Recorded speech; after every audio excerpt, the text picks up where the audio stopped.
Of course I'd remember that day. My infamous 25th birthday.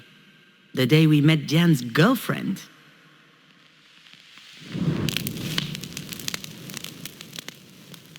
The day we danced a little, ate a little, and drank too much.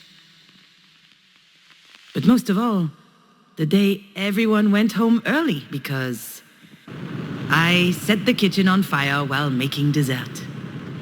There's plenty about that night I never told Diane.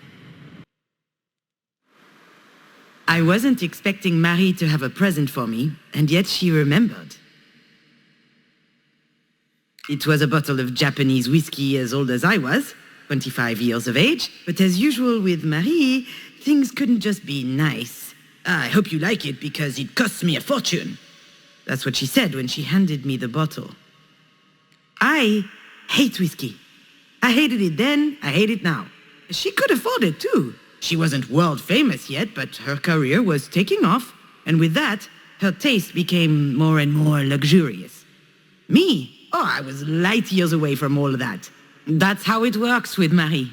Even when she does something for Diane and I, in the end, it's always about her. It was the first time Diane introduced us to her girlfriend. Her very first girlfriend. She didn't make a big deal of it. She didn't even tell me that she would have a guest. But I knew it was important to her. And neither Marie nor myself reacted appropriately.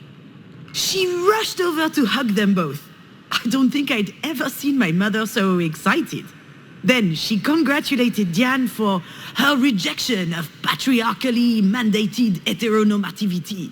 Diane didn't say anything, but I could see she was upset. Her intimacy had just been reduced to activism somehow, and I wasn't there to support her. I was furious. It's stupid, I know, but I wanted to enjoy my party. And she showed up with something important to share. All of a sudden, my 25th birthday seemed trite, unimportant. Her girlfriend was called Sasha. She was nice, intuitive, smart, and very pretty. I was quite reluctant to organize this party. It was the last birthday I would celebrate at Marie's. Your dad and I were about to move in together. So I wanted to make it special, to impress my mother, earn her respect, maybe even her admiration. But that would only happen if everything were perfect. The fire made it a complete failure, but to be honest, she'd have found some problem anyway. Alex called several times that night. He wanted to know how things were going. He had a hunch things would be tense, and he wanted to be my emotional hotline. I didn't answer. I wanted to fend for myself. It's why I didn't invite him in the first place. I'll admit, sometimes his support was stifling. When dinner started, Marie turned on the charm. She laughed loudly, talked a lot, asked all kinds of questions. She has the most unbelievable charisma when she's trying to please someone, you know? And that night, she really was trying. I thought it was odd. She certainly wasn't doing it for me. Or for Diane. And then I noticed the way she was looking at Sasha. I saw the glimmer in her eyes. The same as when she talks about Japanese whiskey. And I got worried. I was so stressed out that night that I started drinking early. Marie loves to drink, so does Diane. And her girlfriend Sasha followed along. Long story short, we got drunk fast. All four of us. We had booze, we had cigarettes, plus the other stuff.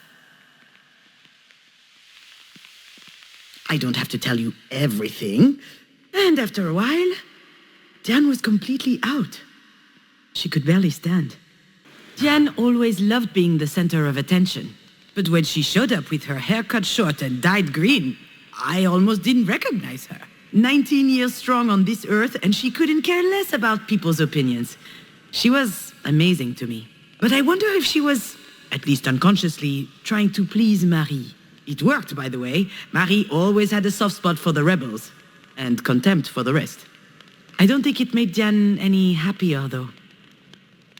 So yes, Diane and I were trapped in this ridiculous rivalry. The choir girl versus the rebel. The meek versus the indomitable. I'm never taken seriously. She's not allowed to show any sign of weakness, and we hold it against each other. But as soon as we lower our guard, we are saddled with the obvious.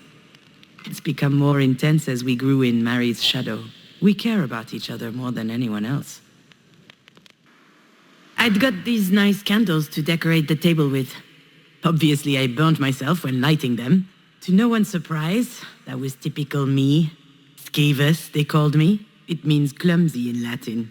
Marie coined that one. I didn't mind. Quite the contrary. In any family, everyone plays a role. You just need to find the one that suits you. And I like being the bumbling, fumbling one. That way, at least, the pressure was off. The flames went up very high, very quickly. Everyone ran into the kitchen. Marie, Diane, and Sacha. Oh, she screamed at me. She couldn't believe that anyone could be so inept. I said it was an accident. I was trying to brown the baked Alaska, but it got out of hand. No one questioned my version of events. The whole thing was just classic me. Alex wasn't there to defend me, and I just sucked it up. I never saw Sacha after that day. She and Diane broke up a few weeks later. Maybe I was just drunk. Maybe I was imagining things. Maybe I was paranoid. But when Marie invited Sacha to her studio to see the paintings and more, ooh, that raised a flag. She was up to something. She was trying to seduce her. And maybe she could have. I tried to warn Diane, told her to watch out. She was too far gone. I had to do something, but I couldn't face Marie head on. I wasn't strong enough, so I improvised. No one noticed the bottle of Japanese whiskey was completely empty. Alcohol burns nicely on the stove. It was perfect for me to craft a diversion. And you know what? I wasn't even that drunk. I was mostly angry. At Marie. At myself. Maybe nothing happened after all. Maybe Marie didn't try anything. I'll never know. But I was scared enough for Diane's relationship that I set the kitchen on fire. I never told Diane what happened. She still thinks I'm a bumbling idiot. I can't tell her the truth, and she wouldn't want to hear it anyway. But what I did that night, I did out of love. Marie always said that you can't trust anyone in life. Well, in that moment, whether she knew it or not, Diane could trust me.